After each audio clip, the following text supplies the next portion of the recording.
ગુજરાત જાહેર સેવા આયોગે જુદી જુદી 388 જગ્યાઓ માટે ભરતીની જાહેરાત કરી છે, જેમાં ડીવાયએસપી, મામલતદાર, ટીડીઓ જેવી અલગ અલગ વર્ગ 1 અને 2ની જગ્યાઓ માટે ભરતીની જાહેરાત કરવામાં આવી છે. સરકારી નોકરી મેળવવા મહેનત કરતા લોકોના આ અંગેના અનેક પ્રશ્નો માટે રાજકોટની નામાંકિત સ્પર્ધાત્મક પરીક્ષાઓની તૈયારીઓ કરાવતી સંસ્થાના અનુભવી શિક્ષકોએ આપેલ જવાબ જુઓ અબ તકના આ વિશેષ અહેવાલમાં. સ્પર્ધાત્મક પરીક્ષા માટે વિદ્યાર્થીઓ મહેનત કરતા જ હોય છે, પરંતુ તે સાચી દિશામાં કરે તે અગત્યનું છે. રામાણી ઇન્સ્ટિટ્યૂટના ડોક્ટર વી.કે. રામાણી કહે છે કે આ વખતેની આ ભરતી ખૂબ મોટી કહી શકાય. વિદ્યાર્થીઓ એક વિષયના અલગ અલગ પુસ્તકો વાંચી મોટી ભૂલ કરતા હોય છે. કોઈ એક વિષયની કોઈ એક પુસ્તક વાંચી તેનો વારંવાર અભ્યાસ કરવાથી ખૂબ ફાયદો થાય છે. મારું નામ ડોક્ટર વી.કે. રામાણી છે અને હાલમાં છેલ્લા 8 વર્ષથી રામાણીઝ ઇન્સ્ટિટ્યૂટ ફોર સિવિલ સર્વિસીસ નામની સંસ્થા રાજકોટ ખાતે ચલાવી રહ્યા છે. મુખ્ય એક ટાર્ગેટ સાથે કે ગુજરાતમાંથી ઓછામાં ઓછા 100 વિદ્યાર્થીઓને આઈએસ આઈપીએસ બનાવવાના છે, એવા ટાર્ગેટ સાથે આ રામાણીઝ ઇન્સ્ટિટ્યૂટની સ્થાપના થયેલી છે. આમ તો છેલ્લા 15 વર્ષથી કોમ્પિટિટિવ એક્ઝામના ફિલ્ડમાં છું, પણ રામાણી ઇન્સ્ટિટ્યૂટ પહેલા એક એનજીઓની અંદર પણ કામ કરેલું હતું, એક સાથે કોર્પોરેટ ફિલ્ડની અંદર પણ જોડાયેલો હતો. કોમ્પિટિટિવ એક્ઝામના ફિલ્ડમાં પણ છેલ્લા 15 વર્ષથી આ ફિલ્ડ સાથે જોડાયેલો છું. યસ, તાજેતરની અંદર જે ગ્રેજ્યુએટ ઉમેદવારો છે એના માટે એક સુવર્ણ તક સમાન ભરતી આવેલી છે, જીપીએસસી ક્લાસ 1-2 માટેની. આમ તો જીપીએસસી દ્વારા ઘણી બધી પરીક્ષા લેવાતી હોય છે, જે ટેકનિકલ પરીક્ષાઓ પણ હોતી હોય છે. ઘણી વખત કોઈ એન્જિનિયરિંગ ફિલ્ડની પરીક્ષા હશે, મેડિકલ ફિલ્ડની પરીક્ષા હશે, પણ અત્યારે જે જાહેર થયેલી પરીક્ષા છે 293 જેટલી જગ્યાઓ, એ જગ્યાઓ દરેક માટે છે. એની અંદર સાયન્સ વાળા પણ ફોર્મ ભરી શકશે, કોમર્સ વાળા પણ ફોર્મ ભરી શકશે, આર્ટ્સ વાળો વિદ્યાર્થી પણ ફોર્મ ભરી શકે છે. બધા માટેની ભરતી છે. હું માનું છું ત્યાં સુધી છેલ્લા 10 વર્ષની અંદર આવેલી ક્લાસ 1-2ની જે ભરતી પરીક્ષા હતી એમાંની સૌથી મોટી પરીક્ષા છે. એટલે ખરેખર વિદ્યાર્થીઓ જે ગ્રેજ્યુએટ થઈ ગયા છે અથવા તો જે વિદ્યાર્થીઓ ફાઇનલ યરમાં અભ્યાસ કરે છે તેના માટે સુવર્ણ તક છે. આમ કેવું હોય, અને ખાસ કરીને એક વસ્તુ કે પરીક્ષા જે જીપીએસસી 1-2ની પરીક્ષા લેવાતી હોય છે, ઘણા ખરા વિદ્યાર્થીઓના મગજમાં છેલ્લે ઘણી બધી પરીક્ષાઓના અનુભવના આધારે વિદ્યાર્થીઓના મગજમાં ઘણી બધી દ્વિધા થતી હોય છે. ખાસ કરીને વાત આવે કે સર પરીક્ષાની તૈયારી કઈ રીતે કરવી, તો પરીક્ષાની તૈયારી કરવાની અંદર જ વિદ્યાર્થીઓ ઘણી વખત માર ખાઈ જતા હોય છે. ફોર એક્ઝામ્પલ, આપણે ઘણી વખત કહેતા હોઈએ છીએ કે તમે તૈયારી કેટલી કરો છો, મહેનત કેટલી કરો છો એ અગત્યનું નથી, પણ તમારી મહેનત સાચી દિશામાં થાય છે કે કેમ, બસ એ અગત્યનું છે. વિદ્યાર્થીઓ સૌથી મોટી ભૂલ કરતા હોય છે આ પરીક્ષાની અંદર એ છે કે વાંચનની એની કેપેસિટી અલગ હોય છે, વાંચતા હોય છે અલગ રીતે, પ્લસમાં એને જે વાંચવાનું ખરેખર જે હોય છે એ વાંચતા નથી હોતા. મોટા ભાગે મારા અનુભવ પરથી એવું જોવા મળેલું છે કે વિદ્યાર્થીઓ કોઈ એક વિષય માટે ઘણા બધા પુસ્તકોનો અભ્યાસ કરતા હોય છે. ફોર એક્ઝામ્પલ કે પોલિટી નામનો સબ્જેક્ટ આવે છે, ભારતનું બંધારણ, તો વિદ્યાર્થીઓ ભારતના બંધારણ માટે કોઈ એક પુસ્તક, કોઈ પણ માર્કેટમાં પુસ્તક હશે, કોઈ પણ પ્રકાશન દ્વારા બહાર પડેલું હોય, કે ચાહે પાઠ્ય પુસ્તકો હશે, ચાહે આપણે ઘણી વખત જોતા હોય છે કે જીસીઆરટી ની અંદર પણ બંધારણ આવે છે, એનસીઆરટી ની અંદર પણ બંધારણના પુસ્તકો છે, તો એ વાંચે કે કોઈ પણ પ્રકાશનનું પુસ્તક વાંચે, પણ એક વિષય માટે હું માનું છું ત્યાં સુધી એક જ પુસ્તક વાંચવું જોઈએ અને એને વારંવાર રિપીટ કરવું જોઈએ. વિદ્યાર્થીઓમાં સૌથી મોટી નેગેટિવિટી જોવા મળે છે કે પોતે એક પુસ્તક વાંચતા હશે, માનો કે એને જીસીઆરટી ની કોઈ ચોપડી વાંચેલી છે, 11મા ધોરણનું રાજ્યશાસ્ત્ર વાંચે છે, કોઈ એનો મિત્ર આવીને કહેશે કે મારી પાસે તો બીજી ચોપડી છે, તો વિદ્યાર્થી મોટા ભાગે શું કરે છે કે 11મા ધોરણની જીસીઆરટી ની ચોપડી સાઈડમાં રાખી અને બીજું પુસ્તક વાંચવા માંડે છે. ત્રીજો મિત્ર આવીને કહેશે કે આ બુકમાં બહુ સારું આવેલું છે, એ બંને ચોપડી મૂકીને ત્રીજી પુસ્તક વાંચવા માંડે. એટલે વિદ્યાર્થીનો કોર્સ ખરેખર પૂરો જ નથી થતો. અને બીજી 2-3 વસ્તુ જોવા મળેલી છે કે વિદ્યાર્થીઓ જે તૈયારી કરતા હોય છે ત્યારે આજની તારીખે પણ કોમ્પિટિટિવ એક્ઝામની તૈયારી કરતો જે વર્ગ છે એ મોટા ભાગે જે સ્કૂલિંગની અંદર જે ટાઈમ ટેબલ ફોલો કરતા એવા ટાઈમ ટેબલ ફોલો કરતા હોય છે. ઘણા વિદ્યાર્થીઓ આવતા હોય મળવા માટે કહેતા હોય કે સર મેં મારું ટાઈમ ટેબલ બનાવેલું છે. જ્યારે પૂછીએ કે ટાઈમ ટેબલ બતાવો થોડું કેવું છે, કહે છે સર હું 6 વાગે ઉઠું છું, દિનચર્યા પૂરી કર્યા પછી 8 વાગે ફ્રી થઈ જાઉં, 8 વાગ્યાથી 10 વાગ્યા સુધી આ વિષય વાંચું છું, સર 10:30 થી 12:30 બીજો વિષય વાંચું છું, બપોરે 12:30 થી 2 નો મારો લંચ બ્રેક હોય, 2 થી 4 ત્રીજો વિષય, 4:30 થી 6:30 ચોથો વિષય. મિત્રો ખરેખર આપણે જ્યારે કોમ્પિટિટિવ એક્ઝામની તૈયારી કરતા હોય ત્યારે એક દિવસની અંદર તમે મલ્ટિપલ સબ્જેક્ટ વાંચો છો, એ સૌથી મોટી નેગેટિવ બાબત છે. કારણ કે તમે 2 કલાક કોઈ સબ્જેક્ટ વાંચો છો, વળી પાછો નવો સબ્જેક્ટ વાંચવાનો શરૂ કરો છો, તો તમારી લિંક નથી ચડવાતી. કોમ્પિટિટિવ એક્ઝામિનેશન એક જ વસ્તુ યાદ રાખવાની છે કે સિંગલ ડે સિંગલ સબ્જેક્ટ, અને not single day single subject, પણ ખરેખર જુઓ ને તો એક દિવસ નહીં પણ નોન સ્ટોપ એક વીક સુધી કે 4 કે 5 દિવસ સુધી એક જ સબ્જેક્ટ વાંચવો જોઈએ. જેથી શું થશે કે તમે ગઈકાલે જે સબ્જેક્ટ વાંચેલો છે તમારા માઇન્ડમાં લિંક જળવાઈ રહેશે. આજે વળી પાછા સવારે ઉઠી અને એ જ સબ્જેક્ટ તમે વાંચો છો. સવારે ઉઠી વાંચવાની શરૂઆત કરો તો હું ઘણી વખત કહેતો હોઉં છું છોકરાઓને કે રીડિંગની અંદર છે ને એક RRR થિયરી આવે છે. RRR થિયરી સર, પેલો R એટલે રીડિંગનો છે. એક વખત તમે રીડિંગ કરો. બીજો R છે રિપીટેશન છે, કે તમે જેટલું વાંચ્યું છે એને સેકન્ડ ટાઈમ રિપીટ કરો. રિપીટ ધેટ મીન્સ કે જેટલું વાંચ્યું છે એ જ વળી પાછું વાંચો. અને ત્રીજો R છે ને ઇટ્સ મસ્ટ છે, એ રિવિઝનનો છે, કે ત્રીજું તમારે રિવિઝન કરવાની જરૂરિયાત છે. વિદ્યાર્થીઓ વાંચે ઘણું બધું છે, પણ મોટા ભાગના વિદ્યાર્થીઓ રિવિઝનના અભાવે પરીક્ષાની અંદર એને યાદ નથી આવતું. મોટા ભાગે આપણે જોતા હોઈએ છીએ. હું વિદ્યાર્થીનું ઉદાહરણ પણ આપતો હોઉં છું કે આપણે કોઈ પણ સિરિયલ જોતા હોય, ટીવી સિરિયલ, તો ટીવી સિરિયલની શરૂઆત તમે જોતા હશો તો હંમેશને માટે રિકેપથી થાય છે. શા માટે રિકેપથી થતી હશે? એપિસોડ તો તમે લોકોએ જોયેલો હતો.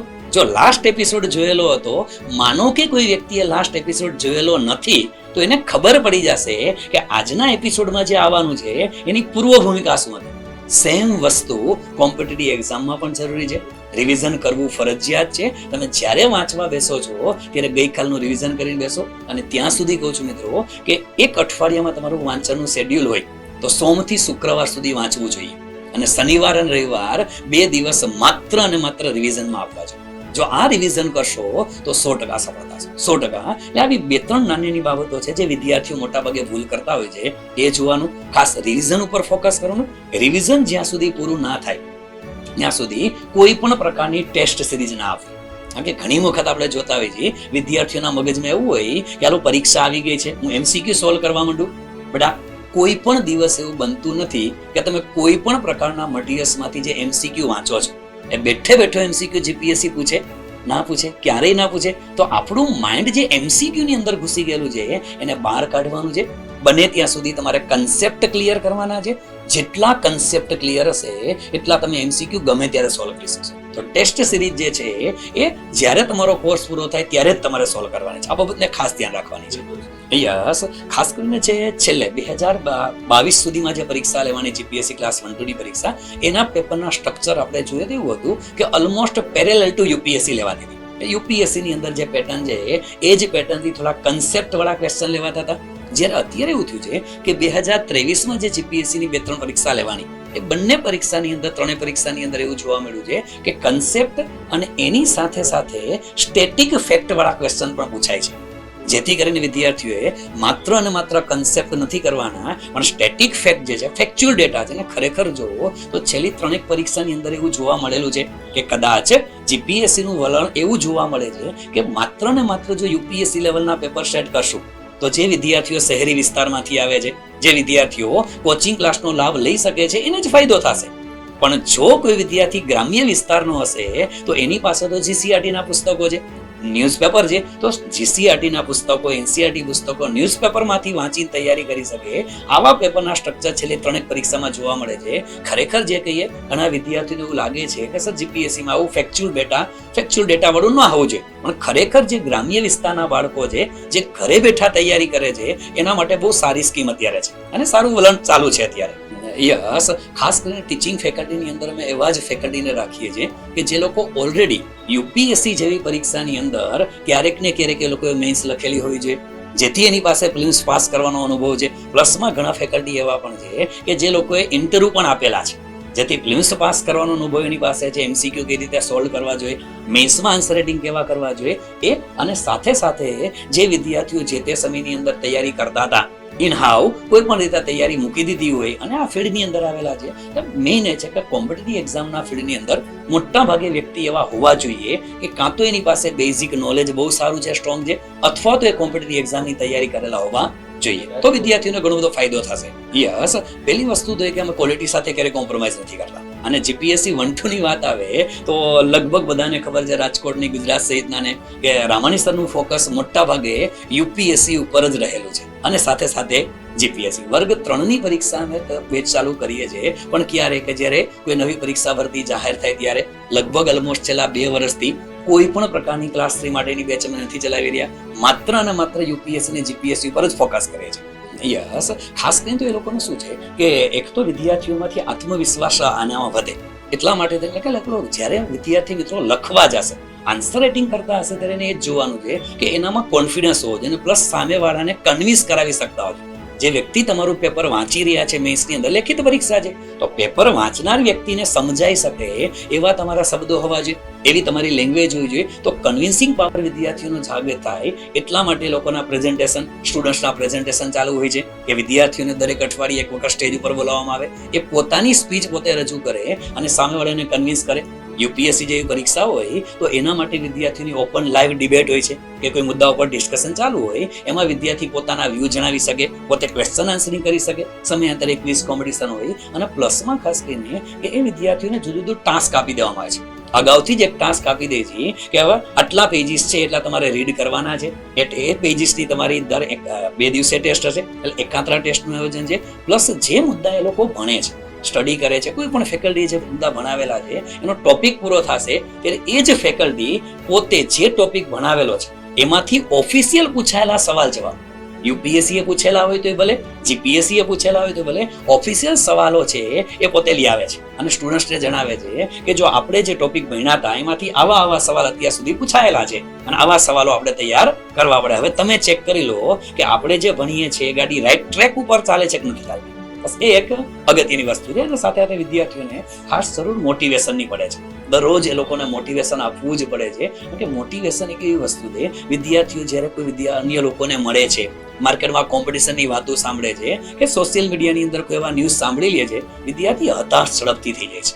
વિદ્યાર્થી હતાશ ન થઈને એટલા માટે લોકોને અઠવાડિયે 10 દિવસે એક વખત મોટિવેશનનો ડોઝ પણ આપીએ છીએ. સમયાંતરે જે આપણા જ ઇન્સ્ટિટ્યૂટમાંથી જે પાસ આઉટ થયેલા કેન્ડિડેટ છે એ લોકોને પણ એની સામે બોલાવીએ છીએ કે ભાઈ જો આ લોકો પાસ થયા છે, એ લોકો તમને 2 શબ્દ કહેશે, એ લોકો 5-10 મિનિટ વાતો શેર કરે છે કે અમે જો આ રીતે થઈ શકતા હોય તો તમે પણ થઈ શકવાનું. યસ, ઘણા ખરા વિદ્યાર્થીઓ, જેમ કહું કે પ્રકાશ સેલત કરીને વિદ્યાર્થી હતો, એને યુપીએસસી પરીક્ષા પાસ કરેલી છે, ઓલરેડી યુપીએસસી પાસ કરી અને ઇન્ડિયન ફોરેન સર્વિસની અંદર લાગેલો છે. એવી જ રીતે અનુરાજ કરીને છોકરો હતો, એને પણ યુપીએસસી પાસ કરી છે, આઈઆરપીએસ ઇન્ડિયન રેલવે પર્સનલ મેનેજમેન્ટની અંદર છોકરો કામ કરે છે. બાકી ઘણા બધા વિદ્યાર્થીઓ છે કે માની લો કે કુલદીપ કેસરિયા કરીને છોકરો છે, એ સીએ થયેલો છોકરો હતો, ચાલુ જોબ છોડીને આવતો રહ્યો હતો કે સર સીએમાં મજા નથી આવતી, મારે આ જોબ નથી કરવી, મારે કંઈક ગવર્મેન્ટની પાવર વાળી જોબ કરવી છે. એ છોકરો તૈયારી કરી અને 1 વર્ષની તૈયારીની અંદર આસિસ્ટન્ટ કમિશનર જીએસટી તરીકે પહોંચી ગયો છે. સુરતની અંદર બહુ સરસ મજાની ફરજ બજાવે છે આસિસ્ટન્ટ કમિશનર જીએસટી. એવી જ રીતે અરુણસિંહ ઠાકુર કરીને જે વિદ્યાર્થી હતો, એ વિદ્યાર્થી પણ બહુ ભણવામાં બ્રિલિયન્ટ છોકરો, એકદમ શાંત સ્વભાવનો છોકરો. યુપીએસસી ની તૈયારી કરતા એમ લાગ્યું કે સર જીપીએસસી આપી દઉં તો. જીપીએસસી પાસ કરી અને એ છોકરો પણ અત્યારે આસિસ્ટન્ટ કમિશનર ઓફ જીએસટી તરીકે ફરજ બજાવે છે. એવી રીતે આસ્થા ડાંગર કરીને દીકરી હતી, તારા વલારા કરીને દીકરી હતી, એ બંને દીકરીઓ જીપીએસસી પાસ કરી ડેપ્યુટી કલેક્ટર તરીકે ફરજ બજાવે છે. રશ્મિ રાજાવાડા કરીને દીકરી હતી, જોબ ચાલુ, સાથે સાથે એના મેરેજ થઈ ગયેલા, બધી જ જવાબદારીઓ સાથે સાથે તૈયારી ચાલુ રાખી સંઘર્ષ કર્યો અને એ છોકરી પણ જીપીએસસી પાસ કરી અને નવસારીમાં અત્યારે ડેપ્યુટી કલેક્ટર તરીકે ફરજ બજાવે છે.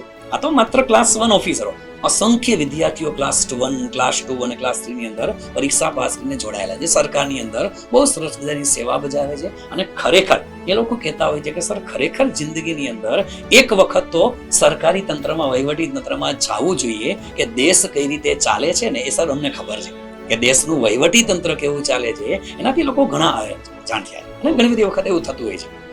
ખાસ કરીને રીડિંગ માટે જો વાત કરીએ, વિદ્યાર્થીઓને ઘણી વખત પ્રશ્નો મૂંઝવતો હોય છે કે સર કયા પુસ્તકો વાંચવા જોઈએ. માર્કેટની અંદર તો સર ઘણા બધા પ્રકાશનોના પુસ્તક ચાલે છે, તો એની અંદર પણ ઘણા બધા પ્રકાશનોની અંદર મારું પ્રકાશન પણ આવી ગયું છે. પણ બહુ ક્વિક ફ્રેન્કલી કહું કે કોઈ પણ વિદ્યાર્થીઓ બને ત્યાં સુધી જો ઇંગ્લિશ અથવા હિન્દી ફાવતું હોય તો એનસીઈઆરટીના પુસ્તકો વાંચવા જોઈએ 6 થી 12 ધોરણ સુધીના. જો એને ઇંગ્લિશ હિન્દી ના ફાવતું હોય તો ગુજરાતી મીડિયમની અંદર આપણા જીસીઈઆરટીના પુસ્તકો વાંચવા જોઈએ. પહેલી વસ્તુ એ.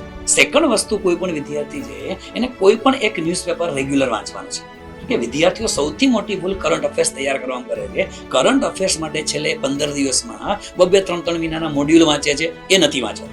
કરંટ અફેર્સના મેગેઝિન છે એ તમારા રિવિઝન માટે છે, પણ રોજે રોજ તમારું કરંટ અફેર્સ વંચાઈ જવું જોઈએ. એક આ વસ્તુ કરવાની છે. ત્રીજી, આપણે ખાસ કરીને ગુજરાત ગ્રંથ નિર્માણ બોર્ડના પુસ્તકો આવે છે, ઘણા જ સારા પુસ્તકો છે, બહુ સારા લેખકો દ્વારા લખાયેલા છે. તો ગુજરાત ગ્રંથ નિર્માણ બોર્ડના પુસ્તકો પણ કરવા જોઈએ. અને સાથે સાથે કરંટ અફેર્સ માટે ગુજરાત સરકાર દ્વારા બહાર પડતું ગુજરાત પાક્ષિક આ ખાસ કરવું જોઈએ. અને સાથે કરંટ અફેર્સ અને મેથ્સ રીઝનિંગ જેવા વિષય છે એ રેગ્યુલર પ્રેક્ટિસ કરવી જોઈએ. એના માટે એવું નહીં કે સાહેબ ક્યારેક કરીએ છીએ, રેગ્યુલર, જેમ સવાર બપોર સાંજ આપણે જમવા માટે જોતું હોય એવી રીતે કરંટ અફેર્સ અને મેથ્સ રીઝનિંગ છે એ રોજ 1-1 કલાકનો સમય ફાળવવો જોઈએ. સફળતા 100% મળશે.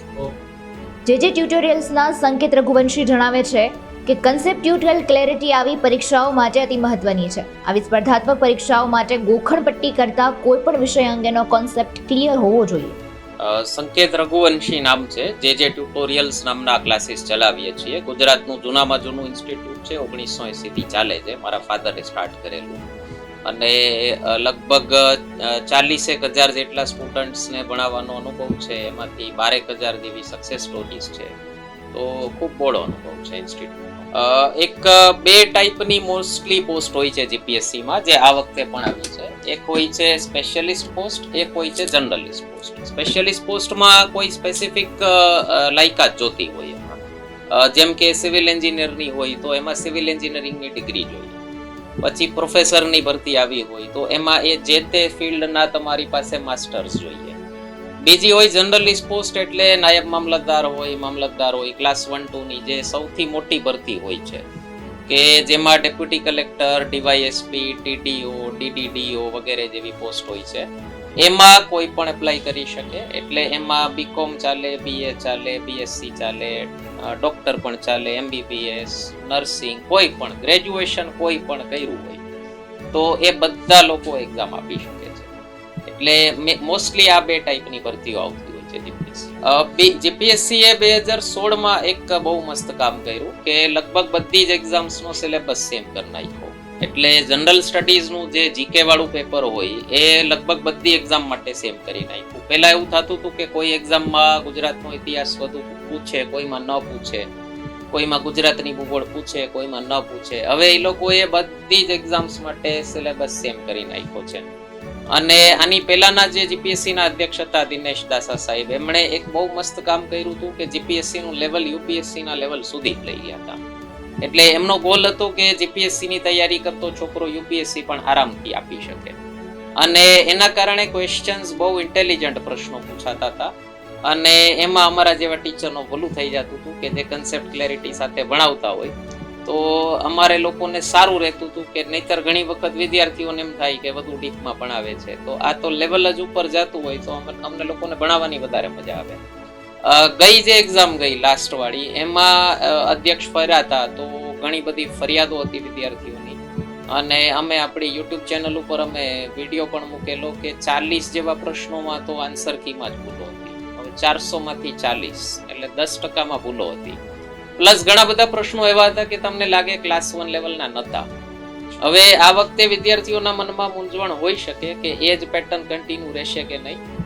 મારું વ્યક્તિગત માનવું છે કે દિનેશ દાસા સાહેબે એક્ઝામનો બાર ખૂબ ઊંચો સેટ કરી દીધો હતો. હવે લગભગ નીચો ન જવો જોઈએ. છતાં પણ એક સરપ્રાઈઝ મળી હતી ગયા વખતે, કટ ઓફ ઊંચું ગયું હતું એના કારણે ઘણા બધા ઇઝી પ્રશ્નો પૂછી નાખ્યા હતા. તો તૈયારી બંને માટે રાખવી જોઈએ અને કટ ઓફ ઘરેથી નક્કી કરીને ન જવું કે કેટલું હશે, તો તમને ઓછી સરપ્રાઈઝ મળે રિઝલ્ટના દિવસે. એટલે એક્ઝામનું લેવલ જોઈ અને નક્કી કરવું કે કેટલા પ્રશ્નો અટેમ્પ્ટ કર્યા જેવું છે. મહેરબાની કરીને અઠિયા ન મારવા ક્યારે પણ. તમે તુક્કા મારી દો એના ક્યારેય પણ પોઝિટિવ રિઝલ્ટ નથી આવતા, નેટ રિઝલ્ટ નેગેટિવ જ આવતા. એક મને ખબર નહીં, મને ગુજરાત, હું દિલ્હીમાં ભણેલો છું અને ત્યાં જ મારી ટીચિંગ કરિયર શરૂ થયેલી. તો મારા માટે ગુજરાત આવી અને એક બહુ નવો પ્રશ્ન આવતો હતો કે ક્લાસ 1ની તૈયારી અલગ, અહીંયા ક્લાસીસ અલગ કરાવતા હોય છે અને ક્લાસ 3ની તૈયારી અલગ થતી હોય છે. એટલે મને સમજાતું જ નહોતું કે આ અલગ અલગ લેવલ શું કરવાના કઈ રીતે. કારણ કે ક્લાસ 3ના જે લોકો ક્લાસીસ ચલાવે છે એ લોકો મોસ્ટલી ગોખણપટ્ટી જ કરાવતા હોય છે અને ક્લાસ 1ના આપણે લોકો કરાવીએ છીએ તો એમાં કન્સેપ્ચ્યુઅલ ક્લેરિટી સાથે જ કરાવતા હોઈએ. તો અમારું માનવું એવું છે કે કન્સેપ્ટ ક્લેરિટી સાથે ભણો તો ફેક્ટ જલ્દી યાદ રહી જાય. એટલે મેં દિલ્હીમાં આવા કોઈ બે ડિફરન્સીસ નથી જોયા. ત્યાં છોકરાઓ તૈયારી એક જ લેવલની કરતા હોય અને એક્ઝામ તમારે જે આપવી હોય એ આપતા રહે. એટલે 6 પ્રશ્નો કહેવાય: હુ, વેન, વોટ, વેર, વાય અને હાઉ. તો અમારું માનવું એવું છે કે વાય અને હાઉ કવર કરો ને તો બાકીના 4 પ્રશ્નો હુ, વેન, વોટ, વેર એની મેથે કવર થઈ જાય. એટલે તૈયારી કરો તો સમજીને કરો, કન્સેપ્ચ્યુઅલ ક્લેરિટી સાથે કરો. એક જ ચોપડી લઈ અને ગોખણપટ્ટી કરે રાખો તો એ વસ્તુ ન કરા. અને તમને સૌથી વધુ જરૂરી વસ્તુ છે ભણતા ટાઈમે ભણવાની મજા આવવી જોઈએ. તમને જે કામની મજા ન આવે એમાં રિઝલ્ટ ન આવી શકે. એક તો આપણી પાસે અનુભવ અને ફ્રેશનેસનો બંનેનો મિક્સચર છે. મારા ફાધર ગુજરાતના સૌથી એક્સપિરિયન્સ ફેકલ્ટીઝમાંના એક છે. 1980 થી ઇન્સ્ટિટ્યૂટ ચલાવે છે અને બાકી અમારા લોકોની ટીમ છે, યંગ લોકોની ટીમ પણ છે. તો એક ઈ મિક્સચર મળે છે. મને ઘણા સ્ટુડન્ટ્સે કીધેલું કે આવો મિક્સ અમને બીજે ક્યાંય નથી મળતો. બીજી વસ્તુ મેં કીધું એમ આપણે ગોખણપટ્ટી કરાવતા જ નથી. અમે કન્સેપ્ચ્યુઅલ ક્લેરિટી સાથે જ ભણાવીએ છીએ, એના પર જ ફોકસ રાખીએ છીએ. ત્રીજી વસ્તુ ફેકલ્ટી ટર્નઓવર રેશિયો અમારે ત્યાં બહુ ઓછો છે. જેટલા ટીચર્સ છે બધા પરમેનન્ટ ટીચર્સ છે.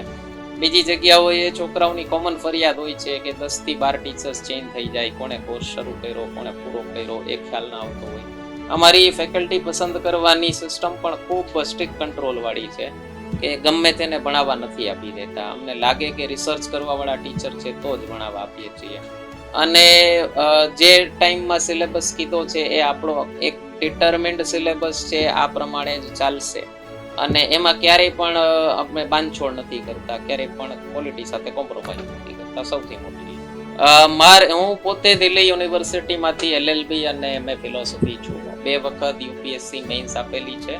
અડધા ઇન્ડિયામાં ભણાવવા જાઉં છું. દિલ્હી, કલકત્તા, બનારસ ઘણા બધા ગામમાં ભણાવવાનો અનુભવ છે. અને દિલ્હીના સ્ટુડન્ટ્સ UPSC ની તૈયારી જે રીતે કરે છે એ જ રીતે અમારે ત્યાં ભણાવવામાં આવે છે. બીજા જે ટીચર્સ છે એમાંના 2-3 તો મારી અંડર ટ્રેન થયેલા છે, તો મારી પેટર્નથી જ ભણાવે છે, એટલે એ જ પેટર્ન કન્ટિન્યુ રહે છે. અને કોક વિષયના ટીચર એકદમ બહારથી આવે છે, એમાં પણ અમે લોકો ખૂબ ક્વોલિટી કંટ્રોલ ચેક કરતા હોઈએ કે એટલીસ્ટ 1-2 વખત મેઇન્સ આપેલી હોય, એને વિષયનો ખ્યાલ હોય. બીજી વસ્તુ વિદ્યાર્થીઓને સમજાવતા હોય, ખાલી ગોખણપટ્ટી ન કરાવતા હોય. પેલા PPT ટાઈપ ટીચર્સ આવતા હોય, હવે ડિજિટલ બોર્ડ આવી ગયા તો ટેકનોલોજીનો દુરુપયોગ કરવા વાળા ખૂબ લોકો હોય કે PPT ઘરેથી લઈને આવે અને લીટી વાંચે રાખે. અને વિદ્યાર્થીઓએ YouTube ઉપર વિડીયો પર જોયા હશે તો એમને આઈડિયા હશે કે ટીચરે કઈ લાઈન કેટલી વાર વાંચી છે ને એ પણ કહી શકે. જેટલી વાર એ લાઈન વાંચે એટલી વાર અંડરલાઈન કરી રહી છે, તો એનો કોઈ મતલબ નથી રિપીટિશન કરી રાખવા. એટલે ખૂબ ક્વોલિટી કંટ્રોલ સાથે જ આપણે પાસ કરીએ છીએ. પોલીસની ભરતી છે ને તમે 2 રીતે તમે એને વર્ગીકરણ કરી શકો. એક ગુજરાત પોલીસ ભરતી બોર્ડ જેની લે છે એમાં PSI, ASI, કોન્સ્ટેબલ એ બધી આવી જાય, એટલે સુપર ક્લાસ 3 અથવા એની નીચે. તો એમાં દોડ પહેલા હોય અને એમાં દોડના માર્ક્સ હોય. એ ગ્રાઉન્ડ ઉપર રહેવાનો છે, એટલે તમે સમજી શકો કે અરેસ્ટ કરવા એને જવાનું છે, તો ફિઝિકલી ફિટ વધારે એને રહેવાનું છે. GPSC જેની ભરતી કરે છે ને એ ક્લાસ 1 અને ક્લાસ 2 ની હશે, એટલે DYSP class 1, police inspector class 2, એ લોકોએ કોન્સ્ટેબલ PSI ની ટીમને હેન્ડલ કરવાની છે. એટલે એની એક્ઝામમાં એ લોકોએ દોડ ફરજિયાત નથી રાખી. મીન્સ દોડ પહેલા નથી રાખી એક્ઝામની. પહેલા એક્ઝામ પાસ કરવાની છે, પછી દોડ પૂરી કરવાની છે. એમાં ઘણી છૂટછાટ પણ હોય છે, રિલેક્સેશન પણ હોય છે એમાં. અને એમાં એટલા સ્ટ્રિક્ટ ધારાધોરણો નથી હોતા કે તમારે આટલી મિનિટમાં દોડવાનું છે તો આટલા માર્ક્સ મળશે કે બરાબર. તો એમાં ઘણી બધી રિલેક્સેશન હોય છે. અને અમે ઘણા બધા આમ હેવી બોડી વાળા સ્ટુડન્ટ્સને પણ જોયા છે કે એક વખત આ પાસ કરી નાખે ક્લાસ 1-2 વાળી, પછી પણ કેચઅપ કરી લેતા હોય છે. એટલે એનું બહુ અઘરું નથી. આપણે ત્યાં 2 કોર્સીસ છે મોસ્ટલી. એક ગુજરાત સરકાર વાળો, એને આપણે નામ આપ્યું છે કમ્પ્લીટ જનરલ સ્ટડીઝ. કોર્સ એ રીતે ડિઝાઇન કર્યો છે કે ક્લાસ 1, 2, 3 બધી જ એક્ઝામ્સ કવર થઈ જાય, પ્રિલિમ્સ મીન્સ બંને લેવલ આવી જાય. અને અમારો હેતુ એવો છે કે વિદ્યાર્થીએ ઓછામાં ઓછી ફીસ અને ઓછામાં ઓછો ટાઈમ ક્લાસરૂમમાં આપવો પડે, જેનાથી એને ફ્યુચરમાં કોઈ પણ એક્ઝામ આવે તો એ તૈયાર હોય જ કોઈ પણ એક્ઝામ માટે. એણે વિચારવાની જરૂર નથી કે મેં ક્લાસ 3 ની તૈયારી કરી છે તો હું ક્લાસ 1 ની એક્ઝામ આપી શકીશ કે નહીં. એટલે આપણે કોર્સ એ રીતનો કમ્પ્રિહેન્સિવ કોર્સ તૈયાર કર્યો છે કે ઓછામાં ઓછી ફીસ વિદ્યાર્થીઓની લાગે અને મેક્સિમમ રિટર્ન એને મળી જાય. એવી જ રીતનો બીજો કોર્સ છે અમારો સેન્ટ્રલ ગવર્મેન્ટની એક્ઝામ્સનો, જેમાં કેન્દ્ર સરકાર જે પણ એક્ઝામ્સ લેતી હોય, બેંકની ને સ્ટાફ સિલેક્શનની ને એ બધી જ એક્ઝામ્સ કવર થઈ જાય, એ પ્રકારનો બીજો એક કોર્સ તૈયાર કર્યો છે. તો આપણો હેતુ બંને કોર્સીસનો સેમ જ છે કે તમે મેથ્સ વાળો કોર્સ કરો તો મેથ્સ વાળી બધી જ એક્ઝામ્સ એમાં કવર થઈ જવી જોઈએ. તમે GS વાળો કોર્સ કરો તો GS વાળી બધી જ એક્ઝામ્સ કવર થઈ જવી જોઈએ. બંને કોર્સ કરો તો ઇન્ડિયાની કોઈ પણ એક્ઝામ તમે આપી શકો, ભારતની, ગુજરાતની કોઈ પણ એક્ઝામ આપી શકો. એ રીતે કોર્સ આપણે તૈયાર કરેલું છે. એક ખાસ વસ્તુ, તમે જે પણ વાંચો છો એ સમજીને વાંચો. અને મને એક પેલા સેલ્ફ સ્ટડી કરતા સ્ટુડન્ટ્સને ખાસ ધ્યાન આપીશું કે તમે લોકો જાતે કોચિંગ વગર એક્ઝામ પાસ કરી શકો છો. હું ના નથી પડતો, કોચિંગ ચલાવું છું અને કહું છું કે કોચિંગ વગર એક્ઝામ પાસ કરી શકો, પણ અમારું કામ છે તમારો પાયો બનાવવાનો. અને જે પાયો અમે 5 મહિનાના ક્લાસમાં બનાવી શકીએ ને એટલો પાયો તમારે જાતે બનાવતા તમને 2 વર્ષ લાગે. એટલે 2 વર્ષનો પગાર કેટલો થાય એ એક વખત ગણતરી માંડવી. અને બીજી વસ્તુ, જો તમે કોચિંગ વગર ક્લાસ 3 ની એક્ઝામ પાસ કરી શકો તો એક વખત કોઈ વ્યવસ્થિત માર્ગદર્શન મળે તો તમે ક્લાસ 1-2 ની એક્ઝામ પણ આરામથી પાસ કરી શકો. મીન્સ તમારું લેવલ છે, તમને એ લેવલનો નિખાર નથી મળ્યો. તો જાતે કરીએ આપણે તો એક ઇંગ્લિશમાં કહેવત છે રીઇન્વેન્ટિંગ ધ વ્હીલ, કે કોઈ વૈજ્ઞાનિક એની પહેલાના વૈજ્ઞાનિકની ભૂલોથી જો શીખ ન લે તો દરેક માણસ છે ને વ્હીલ જ એટલે કે પૈડું જ ફરીથી ઇન્વેન્ટ કરી અને મરી જાય. તો આપણે આટલો વિકાસ જોઈ ન શકીએ. તો એક સારું માર્ગદર્શન જો તમને મળી શકે તો ટ્રાય કરવી, અને છતાંય ન મળી શકે તો પછી યુટ્યુબ ઉપર ચેનલ્સ છે ઘણી બધી, જોઈ શકો છો. આપણે પણ લેક્ચર સિરીઝ શરૂ કરેલી છે. તો એનો હેતુ પણ એ જ છે કે જે વિદ્યાર્થીઓ આવી ન શકતા હોય એને માર્ગદર્શન આપવાનો. ખાસ એક કહીશ તમને, તમારી તૈયારી બરાબર છે કે નહીં એની એક ટેસ્ટ છે, તમને મજા આવવી જોઈએ. તમને જો મજા નથી આવતી તો સમજો કાં તો ખોટી ફિલ્ડમાં આવી ગયા છો અથવા કંઈક મેજર ખામીઓ છે, તૈયારી ગડબડ. આપણે જે કોર્સ ચાલે છે એમાં શરૂઆતથી ફોકસ આપણો મેઇન્સ ઉપર જ હોય છે, પણ ક્લાસરૂમ ટીચિંગ એક વખત પૂરી થાય પછી આપણે મેઇન્સની રાઇટિંગ પ્રેક્ટિસ ઉપર વધારે ધ્યાન આપતા હોઈએ છીએ. એટલે એના માટે આપણે મોડ્યુલ એકદમ ફ્લેક્સિબલ રાખ્યું છે. માની લો કોઈ વિદ્યાર્થી રાજકોટમાં અમુક સમયથી વધુ રહી શકે તેમ ન હોય તો એને આપણે ઘરે વયા જાય પછી પેપર્સ લખી અને મોકલાવતા રહે, અને ફોન ઉપર અથવા ગૂગલ મીટ ઉપર આપણે કોર્ડિનેટ કરી અને પેપર ઇવેલ્યુએશન કરી નાખીએ. એ રીતની પણ ફેસિલિટી આપી છે. બીજું, ક્લાસીસ પતી જાય પછી પણ કરંટ અફેર્સના લેક્ચર્સ ચાલુ હોય છે. તો એના માટે પણ વિદ્યાર્થીઓને જે લોકો બહારગામ રહેતા હોય અને ન આવી શકતા હોય તો એના માટે પણ યુટ્યુબ ઉપર આપણે લેક્ચર્સ મૂકવાનો પૂરતો પ્રયત્ન કરતા હોઈએ છીએ. ઇન્ટરવ્યૂ માટે ક્વોલિફાય થાય એટલે આપણે મોક ઇન્ટરવ્યૂ બધા વિદ્યાર્થીઓના લઈએ જ છીએ, અને આ બધી કોઈ પણ સેકન્ડ થર્ડ ફેઝની કોઈ એક્સ્ટ્રા ફીસ ચાર્જ નથી કરતા આપણે વિદ્યાર્થીઓ પાસેથી. તો આ રીતનું એક આપણું કોચિંગ શેડ્યુલ ચાલતું હોય છે. સ્પર્ધાત્મક પરીક્ષાઓ માટેની ઘણી પુસ્તકો બજારમાં ઉપલબ્ધ છે, પરંતુ ગુજરાત સરકારની તથા NCERTની પુસ્તકો સ્ટાન્ડર્ડ છે અને તેને વાંચવાથી ફાયદો થશે. ચહલ એકેડમીના ડોક્ટર નીરવ ભટ્ટ અબતકને જણાવે છે કે ઘણી વખત પેપર અધૂરું રહી જતું હોય છે. એના માટે બસ એક જ વસ્તુ છે કે પેપર લખવાની પ્રેક્ટિસ કરતું રહેવું, અને વધારાનું ન લખી મુદ્દાસર લખીએ તો પેપર સમયસર પૂરું થઈ શકે. મારું નામ ડોક્ટર નીરવ ભટ્ટ છે. હું ચહલ એકેડમી રાજકોટનો ડિરેક્ટર છું. ચહલ એકેડમી રાજકોટમાં અમે છેલ્લા 2 વર્ષથી કાર્યરત છીએ, અને we are basically dealing with exclusive UPSC courses અને GPSC ક્લાસ 1 અને 2 ની અમે તૈયારી કરાવીએ છીએ. કે જેટલા બી વિદ્યાર્થીઓ જે છે અને જે ગવર્મેન્ટ ઓફિસર્સ બનવા માંગે છે, બેઝિક્સ ઉપર જ તમારે વધારે ફોકસ કરવાનું રહેશે. ઘણી બધી બુક્સ માર્કેટમાં અવેલેબલ હોય, પણ લાસ્ટ મોમેન્ટની સ્ટડી જે છે એના અંદર તમે બેઝિકલી જે ગુજરાત ગવર્મેન્ટની બુક્સ છે અને NCERTની બુક્સ છે, એ સ્ટાન્ડર્ડ બુક્સ જે તમારા બેઝિક સબ્જેક્ટ કોર સબ્જેક્ટ કહેવાય, હિસ્ટ્રી, પોલિટી, જ્યોગ્રાફી, એન્વાયરમેન્ટ અને ઇકોનોમિક્સ, અને તે ઉપરાંત થોડુંક મેથ્સ અને રિઝનિંગ, કેમ કે 50 માર્ક્સના પ્રશ્નો એના આવે છે. આ બધા ઉપર જે સ્ટુડન્ટ્સ ફોકસ કરશે એટલે એને વાંધો નથી જવાનો. પ્રિલિમ્સનો રાઉન્ડ છે, માર્ક્સ મેઇન્સમાં ક્યાંય કાઉન્ટ નથી થતા, એટલે ખાલી એક સ્ટેજ પાર કરવા માટેની જ વર્કઆઉટ છે. અને એવરેજ તમે કટ ઓફ બી જુઓ તો લાસ્ટ ટાઈમની એક્ઝામ ને અત્યારનું જે વર્કઆઉટ જે છે તો 50% અરાઉન્ડથી કટ ઓફ આવે છે. તો 400માંથી 200 અરાઉન્ડ માર્ક્સ લાવીને સ્ટુડન્ટ્સ આરામથી નેક્સ્ટ લેવલ ઉપર જઈ શકે છે. ડેફિનેટલી કોમ્પિટિટિવ એક્ઝામ્સના અંદર દર 2 થી 3 વર્ષના અંદર આપણને આવો ચેન્જીસ જોવા મળે કે પહેલા પેપર્સના અંદર જે ક્વેશ્ચન્સ પૂછાતા એના અંદર ઓપ્શન્સના અંદર એલિમિનેશન મેથડથી છોકરાઓ વર્કઆઉટ કરી શકતા હતા. રિસેન્ટલી જે UPSCની એક્ઝામ ગઈ છે તેમાં આપણને જાણ થઈ કે એના અંદર એલિમિનેશન સાવ રિમૂવ કરી નાખવામાં આવ્યું છે. એટલે જે વાંચેલું છે, જેને વ્યવસ્થિત પ્રશ્નો આવડે છે એ જ ટીક કરે તો વાંધો નહીં આવે, અધરવાઇઝ નેગેટિવ માર્કિંગ વધી શકવાના ઘણા બધા ચાન્સીસ જોવા મળે છે આવી બધી એક્ઝામ્સના. એ તાકેદીપૂર્ણ છોકરા ધ્યાન રાખે એવી મારી મહત્વાકાંક્ષા. એના માટે મારો એક જ ઓપ્શન અને આન્સર છે કે only practice is the key for this kind of exams. ઘણી વખત એવું થઈ શકે કે છોકરા 12 કલાક નહીં 14 કલાકનું રીડિંગ કરે છે, પણ સામે એક્ઝામની પ્રેક્ટિસ કરવાની કે એના માટે મોક ટેસ્ટ દેવાનું, એ એક આખી રિસ્પોન્સિબિલિટી સ્ટુડન્ટ્સના ઉપર હોય છે. ઇન્સ્ટિટ્યૂટ્સ એના લેવલમાં મોક ટેસ્ટ પેપર્સ બહાર પાડે છે, પણ સ્ટુડન્ટ્સ માટે જરૂરી છે કે એને રાઈટ ટાઈમમાં એને પ્રેક્ટિસ કરે, અને જેટલા વધારે ક્વેશ્ચન્સ તમારી નજરની સમક્ષ ગયા હશે એટલું જ વધારે તમારા પાસે એક ઓરિએન્ટેશન ડેવલપ થશે એને આન્સર્સમાં ટિક કરવા માટે. હોઈ શકે ઘણી વખત કે એમને ન આવડતું હોય તો એ કંઈક વાંચેલું હશે તો એને રિમૂવ કરીને અને કાં પછી એમાંથી એલિમિનેશન મેથડ બી ફોલો ક્યારેક ક્યારેક કરી શકે છે, અને એ રીતે વર્કઆઉટ થઈ જાય છે. સર, અમારી એકેડમીનું એક જ પર્પઝ છે, પહેલાં તો અમે બહુ જ લિમિટેડ નંબર ઓફ સ્ટુડન્ટ્સમાં વર્ક કરીએ છીએ. સેકન્ડ વર્કઆઉટ જે છે કે અમે શોર્ટ ટર્મ બેચમાં નથી કરતા.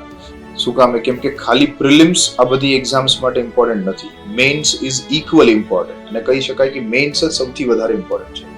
જે છોકરો મેઇન્સની તૈયારી અનુલક્ષીને આ બધી એક્ઝામ્સ જેવી રીતે કે જીપીએસસી ક્લાસ 1 કેડર હોય કે ક્લાસ 2 કેડરની પ્રિપરેશન કરશે, એને પ્રિલિમ્સમાં વાંધો નહીં જ આવે. એને પ્રિલિમ્સના રિલેટેડ ખાલી એટલું જ કરવાનું રહેશે કે પ્રેક્ટિસ કરવાની રહેશે. જે એઝ આઈ ટોલ્ડ કે જેટલા વધારે ક્વેશ્ચન્સ એના આંખના સમક્ષ જશે એટલું જ સરસ એના પાસે એક કોન્ફિડન્સ ડેવલપ થશે. કેમ કે રિયલ એક્ઝામમાં કોઈને ખબર નથી પેપરમાં શું આવશે, બરાબર? એ સમયે જે છોકરાએ વ્યવસ્થિત પ્રેક્ટિસ કરેલી હશે એને એક્ઝામના સમયમાં જે 3 કલાકનો સમય જે છે એ ક્લાસરૂમના અંદર, ત્યારે એનામાં એટલી ધીરજ હશે કે મને આવડે છે, હું એટલા પહેલા ટીક કરું, જે નથી આવડતા એને સેકન્ડ રાઉન્ડમાં હું એને વિચાર વિમર્શ કરું અને પછી એમાં ટીક કરવાનું વર્કઆઉટ કરું, અને કાં પછી ઓપ્શન ઈ પુટ કરીને આવી જાઉં જેનાથી મારું નેગેટિવ માર્કિંગ્સ ન થાય. આના માટે પ્રિલિમ્સ માટે મારા પાસે 3 એવા વિષય છે જે હું સજેસ્ટ કરું કે જે વિદ્યાર્થી મિત્રોને ધ્યાન રાખવું જોઈએ. એક બંધારણ પોલિટીનો વિષય જે છે, એક જ્યોગ્રાફી, અને ત્રીજું મેથ્સ અને રીઝનિંગ. કેમ કે આ બધાયમાંથી એવરેજ 50 ક્વેશ્ચન આવે છે, એટલે 150 માર્ક્સનું કવરેજ છોકરાઓથી થઈ જશે. લાસ્ટ મોમેન્ટે હું હિસ્ટ્રી વાંચવાની ટ્રાય કરીશ તો હિસ્ટ્રી એટલો વાસ્ટ સબ્જેક્ટ છે કે એને ફિનિશ કરવામાં જ મારા 3 મહિના પૂરા થઈ જાય. પણ એ જ સમય દરમિયાન હું 3 મહિનામાં આ 3 વિષયો પર ધ્યાન આપું અને છેલ્લા 6 મહિનાના કરંટ અફેર્સ ઉપર ધ્યાન આપું તો મને ઘણો બધો બેનિફિટ મળી શકે. એઝ એ યદી હું સ્ટુડન્ટ હોતો તો સેમ પેટર્નમાં વિદ્યાર્થીઓને બી એટલો જ બેનિફિટ મળી શકે છે. હા, એટલે અમે રિક્વાયરમેન્ટના અકોર્ડિંગલી એમને મેથ્સ અને રિઝનિંગના એક્સ્ટ્રા સેશન્સ કરાવીએ છીએ, બરાબર? તે ઉપરાંત અમે કરંટ અફેર્સના એક્સક્લુઝિવ સેશન્સ કરાવીએ છીએ કે જે એક્ઝામને અનુલક્ષીને જ હોય, કે જે લાસ્ટ એક્ઝામનો સમય છે તે છેલ્લા મહિના 1.5 મહિનાના સમયમાં આખા વર્ષના કરંટ અફેર્સના પોર્શન કરાવીએ, જેમાંથી એવરેજ 30 થી 32 ક્વેશ્ચન ગયા વખત બી આવેલા છે. એટલે અમે સ્પેસિફિક પર્પઝ ઉપર ધ્યાન આપીએ તો જ અમને રિઝલ્ટ મળશે. This is how we are working. એટલે આને તમારે કહેવાય ને કે ધીસ ઇઝ આર યુએસપી. અમે આના ઉપરનું તમને વધારે રિવીલિંગ કરવા માટે એટલું સજેસ્ટ કરું કે come and let's join and be the part of Chahal academy as a student. See, Rajkot branch હજી 2 વર્ષ જ જૂની છે. અમારી બ્રાન્ચમાંથી હવે આ વર્ષે અમે રિઝલ્ટને ટાર્ગેટ કરીને ચાલીએ છીએ. ચહલ એકેડમી ઓલ ઓવર ગુજરાતના અંદર ઓલમોસ્ટ 10 વર્ષથી છે. તો we have more than hundreds of students કે જેને આ એક્ઝામ્સ પાસ કરેલી છે. સારી એવી ક્લાસ 1 કેડરની પોસ્ટમાં દે આર વર્કિંગ ઓલ્સો. એના અનુભવથી અમે એક જ વસ્તુ ઉપર વર્કઆઉટ કરીએ છીએ કે રાઈટ ટીચિંગ અને રાઈટ સ્ટ્રેટેજી.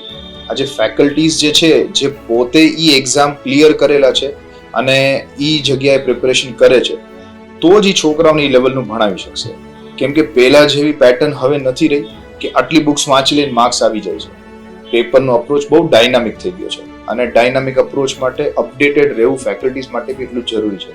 અને અમારા જેટલા ફેકલ્ટીઝ છે એ જ પેટર્નમાં અમે વર્ક કરીએ છીએ કે સ્ટુડન્ટ્સને એટલો બેનિફિટ મળે. લાસ્ટ 3 મહિના જેવું છે પ્રિપરેશનમાં. એડી ચોટી કા પસીના લગા દો, જેટલી મહેનત કરી શકતા હોય એટલું કરો. પણ એક જ વસ્તુ છે કે જે વાંચો છો એને રેગ્યુલર ઇન્ટરવલ્સમાં ચેક કરો કે તમને કેટલું યાદ રહે છે, અને એના માટે એ પ્રશ્નપત્રોથી જ ખબર પડશે. પ્રીવિયસ યર ક્વેશ્ચન્સ તમારી રાઈટ સ્ટ્રેટેજીને બનાવવા માટે જરૂરી છે. Do watch it, do read it in such A manner કે એક્ઝામ જે છે એને તમે એક અભિન્ન ભાગ માનીને ચાલો. એક્ઝામ તમારાથી મોટી ન હોઈ શકે. એવી રીતે પ્રિપેરેશન નથી કરવાનું કે આ એક્ઝામમાં નહીં થાય તો શું, આના પછી આગળ સરકારની ઘણી બધી ભરતીઓ આવવાની છે. એક એક્ઝામની સરસ પ્રિપેરેશન, રાઈટ સ્ટ્રેટેજી બીજી એક્ઝામમાં હેલ્પફુલ થવાની જ. अब तक સાથેની વાતચીતમાં સત્યમેવ જયતે એકેડમીના અરવિંદ ડાભી જણાવે છે કે સાંપ્રત સમયમાં વિદ્યાર્થીઓમાં ડેપ્યુટી કલેક્ટર બનવા માટેની ચાહના વધારે જોવા મળી રહી છે, તથા મેથ્સ, રીઝનિંગ અને કરંટ અફેર્સ એવા વિષયો છે કે જેમાં માર્ક્સ વધુ કવર થઈ શકે. નમસ્તે વિદ્યાર્થી મિત્રો, હું અરવિંદ ડાભી, એસએમજે એકેડમી રાજકોટ સત્યમેવ જયતે એકેડમી બસ સ્ટેન્ડની ઉપર 3rd ફ્લોર પર આવેલી છે, જે અમે વિવિધ સ્પર્ધાત્મક પરીક્ષાની તૈયારી કરાવી છે, જેમાં ક્લાસ 3માં તલાટી, કોન્સ્ટેબલ, સચિવાલય અને જીપીએસસીમાં ક્લાસ 1 2 ડીવાયએસઓ, એસટીઆઈ એવી અલગ અલગ ભરતીઓની તૈયારી કરાવી છે. એમાં હાલમાં જ અત્યારે નવી અપડેટ પ્રમાણે 293 જગ્યા ક્લાસ 1 2માં આવી ગઈ છે. 24 તારીખથી ફોર્મ બી ભરાવાનું ચાલુ થઈ જાય છે. વિદ્યાર્થીઓનો તો જો પહેલાં તો જીપીએસસી ક્લાસ 1 2ની અત્યારે ભરતી આવી તો બધાને એક જૂનૂન હોય કે આપણે અત્યારે ડીસી બની જાવ. ડેપ્યુટી કલેક્ટરનું ગવર્મેન્ટ જોબ ક્લાસ 3માં જીપીએસસી ક્લાસ 3 જેને પાસ કરે એને અત્યારે એક આનંદ અલગથી હોય કે હું એકવાર તો જીપીએસસીમાં ડેપ્યુટી કલેક્ટર બની જાઉં. અલગથી તૈયારી જ કરવા લાગી જતા હોય. જેવો સંસ્થામાં માહોલ એવો સ્ટુડન્ટમાં બી આનંદ હોય. અને આ જગ્યા ભરતી ઓછી બહુ આવતી હોય. આ વખતે એવું છે કે 293 જેટલી ભરતી આવી છે. પ્લસ અલગ અલગ જીપીએસસીમાં વધારે ભરતી આ વખતે ભરતી તલાટી ડીવાયએસઓની 127 જેવી ભરતી આવી. ટ્રાઇબલ ડેવલપમેન્ટ ઓફિસરની ભરતી ફર્સ્ટ ટાઈમ આવી છે. પ્લસ જીપીએસસીમાં 500 પ્લસ અત્યારે ભરતી કરંટમાં છે કે આની સારી એવી ભરતી છે. બાકી એટલી એકસાથે હોતી નથી. જનરલી તો કોઈ બી ઓછી હોય છે.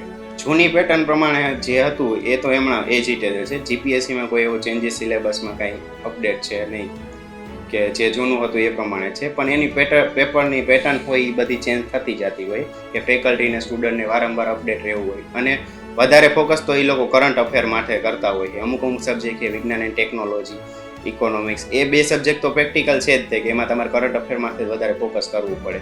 કોરિંગ સબ્જેક્ટ માટે તો તમારે મેથ્સ રીઝનિંગ છે કે જે પ્રેક્ટિકલ છે કે એમાં તમારે કંઈ બહુ એવું ટ્રીક માથે હાલતું હોય આખું કે તમને જેવી ફાવટ હોય એ પ્રમાણે તમે ફટાફટ કરી શકો. કોરિંગ સબ્જેક્ટ તરીકે મેથ્સ રીઝનિંગ લઈ શકો.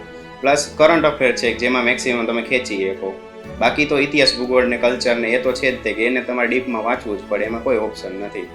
મેન તો બધી જે અલગ અલગ પાર્ટ વાઇઝ તમારે વાંચવી પડે એમાં. તો પહેલાં તો જો જીપીએસસીની તૈયારી કરતા હોય તો પહેલાં તો 6 થી 12 લગીના પાઠ્યપુસ્તક તમે પ્રિફર કરી નાખો કે 1 મહિના 1.5-2 મહિનામાં તમારે બધા પ્રિફર થઈ જાય. બરાબર. પછી એને સબ્જેક્ટ વાઇઝ કોઈ બી પ્રકાશનની તમે 1-2 બુક લઈ લ્યો. બરાબર. અને સતત એકને એક બુક વાંચ્યા રાખો. એવી કોઈ પર્ટિક્યુલર હું નથી કહેતો કે આ જ પબ્લિકેશન. તમને જે બે અનુકૂળ આવે એ વ્યવસ્થિત પરચેસ કરી લ્યો. કોઈ બી પેપર રહી જતું હોય. આમાં ઘણીવાર કેવું થતું હોય સ્ટુડન્ટ એકને એક આન્સરના લેન્ધી ક્વેશ્ચન લખતા હોય તો ઘણીવાર એવું થતું હોય કે પેપર પૂરું એને ન થતું હોય. પણ maximum short and sweet answer લખી અને જેટલું આવડે એટલું થોડેક જ લાઇનમાં તમે કવર કરીને નાખી દો. પછી એમ થાય કે આમાં હવે વધારે નથી જરૂર, સ્કીપ કરીને બીજો ક્વેશ્ચન ચાલુ કરો. એક તમે માની લો ક્વેશ્ચન સ્વાભાવિક છે, એક ક્વેશ્ચન જે માર્ક હોય એમાં એટલા જ મળવાના, એનાથી વધારે તો મળવાનું નથી. તમને આવડતું હોય એટલું ફટાફટ 2-3 લાઇનમાં 4-5 લાઇનમાં વ્યવસ્થિત પતાવી દો. એમાં લિમિટ હોય કેટલા વર્ડમાં જ પતાવવાનું હોય છે. એટલું પતાવીને નેક્સ્ટ ક્વેશ્ચન લઈ લ્યો. જો રાજકોટમાં તો એવી ઘણી બધી સંસ્થાઓ હોય કે જે અલગ અલગ જીપીએસસી ક્લાસ 3ની તૈયારી કરતા હોય. પણ એનાથી અલગ અમારે અમે સ્ટુડન્ટને આપીએ કે જો જનરલી તમે રેગ્યુલર શેડ્યુલમાં ટેસ્ટ ને એ બધું નથી હોતું. ઘણી બધી જગ્યાએ સ્ટુડન્ટની ક્વેરી હોય છે કે અમારે ટેસ્ટ રેગ્યુલર નથી લેવાતી. અને અત્યારે પ્રિપરેશન કરતા હોય તો તમારે એ જોવું જ પડે કે વ્યવસ્થિત ટેસ્ટ શેડ્યુલ આપવી પડે. પ્લસ સંસ્થાવાળા જેવી મહેનત કરે, રિટર્ન પ્રેક્ટિસ કરાવતા હોય, એમસીક્યુ બેઝ હોય તો એ કરાવતા હોય. પ્લસ બીજું કે ફેકલ્ટીમાં મારી અહીંયા બધા જે ફેકલ્ટી બધા મોસ્ટ ઓફલી અનુભવી છે કે જે 5-7 વર્ષથી ભણાવતા હોય. એમાં ભૌતિક સાહેબ ઠક્કર છે, મેથ્સ રીઝનિંગ લે છે. સ્પીપામાં એને સ્ટડી કરાવેલું. હિતેશ ભટ્ટ સાહેબ છે જેને સ્પીપા રાજકોટ સ્પીપામાં પોલિટી લીધેલું છે. નીરજ ભંડેરી સર છે જે સ્પીપામાં સ્ટડી કરાવેલું. ઓછામાં ઓછા 5-7 વર્ષનો અનુભવ એવા મોસ્ટ ઓફ બધા ફેકલ્ટી છે કે જેને આ ફિલ્ડને લગતી કોમ્પિટિટિવ ફિલ્ડની તૈયારી કરેલી હોય. જીપીએસસીને અગાઉ પ્રી પ્લસ મેન્સ આપેલી હોય તો ઇન્ટરવ્યૂ સુધી ગયેલા હોય. પછી સિલેક્શન મોસ્ટ ઓફલી ન થયું એના કારણે અત્યારે એઝ અ ફેકલ્ટી તરીકે વર્ક કરતા હોય. પણ હા એ છે કે આ જૂની પેટર્ન પ્રમાણે અને નવી પેટર્ન પ્રમાણે એને સંપૂર્ણ અભ્યાસ તો ખ્યાલ જ હોય કે આ પ્રમાણેની પેટર્ન છે એમ. અત્યારે તો બધાને એક જ ઓપ્શન છે કે મારે ડેપ્યુટી કલેક્ટર બની જવું છે. અને એ માહોલથી જ બધા ખુશ છે અત્યારે મોસ્ટ ઓફલી તો કે આટલી સારી એવી ભરતી આવે. 24 તારીખની બધા રાહ જોઈને બેઠા છે કે પહેલાં જ ફોર્મ ભરી દેવું. લાસ્ટમાં માની લો સર્વર ડાઉન હોય, ફોર્મ ન ભરાય તો એવા ઘણા બધા પ્રોબ્લેમ રહેતા હોય છે. પણ એ છે કે આ ભરતી આવી પછી ઘણા બધા સ્ટુડન્ટમાં એવો માહોલ છે કે હાલો જીપીએસસી તરફ તૈયારી કરીએ એમને આગળ વધીએ એમ. અમે તો મેક્સિમમ સ્ટુડન્ટને જો એ અહીંયાથી પ્રેક્ટિસ કરાવીએ કે વારંવાર ટેસ્ટ લેવડાવતા હોય. પ્રી પ્લસ મેન્સની હે ને એ લોકોને અત્યારથી જ તૈયારી કરતા હોય, રિટર્નની અને એમસીક્યુની બેયની. બરાબર કે મેન્સની તૈયારી કરે તો એમાં પ્રી ઓટોમેટિક આવી જ જતું હોય અને મેક્સિમમ રિવિઝન કરાવતા હોય. સ્ટડી મટીરિયલ અમે બધું યુવા ઉપનિષદનું તેનું મોસ્ટ ઓફલી આપતા હોય એનું. પછી તો સબ્જેક્ટ વાઇઝ ફેકલ્ટી પ્રિફર કરતા હોય કે મોસ્ટ ઓફલી અલગ અલગ ફેકલ્ટી એના સબ્જેક્ટને રિલેટેડ પ્રિફર કરતા હોય કે આ સબ્જેક્ટમાંથી આ પબ્લિકેશન લઈ લેજો એમ. વિદ્યાર્થીને તો જો અત્યારે તો વારંવાર સતત આ ભરતી પ્રમાણે 293 જગ્યા તો એ તો કન્ફર્મ જ છે કે 293 તો એટલા જ લેવાના, એનાથી વધારે તો નહીં. પણ હા, આપણે મહેનત કરી શકીએ. એક અટેમ્પ નહીં તો 2 અટેમ્પ 3 અટેમ્પ આપીને થઈ જાય એમ. બાકી એકવાર અટેમ્પથી થઈ જાય એવું જીપીએસસીમાં ઓછું બનતું હોય. જોકે અત્યારે તો ક્લાસ 3માં નથી વારો આવતો એક અટેમ્પથી. તો સતત મહેનત કરતી રહેવી પડે. આ એવી તૈયારી નથી તમે એક દિવસમાં કરીને કમ્પ્લીટ કરી નાખો. તમારે સતત એક્ટિવ રહેવું પડે, સતત રિવિઝન કરવું પડે, સતત ખુદની જાતે મોટિવેશનલ થવું પડે. બાકી કોઈ કહે અને તમે કરો તો તમારાથી તૈયારી ના થાય. તમારે ખુદને જ કરવી પડે બધી.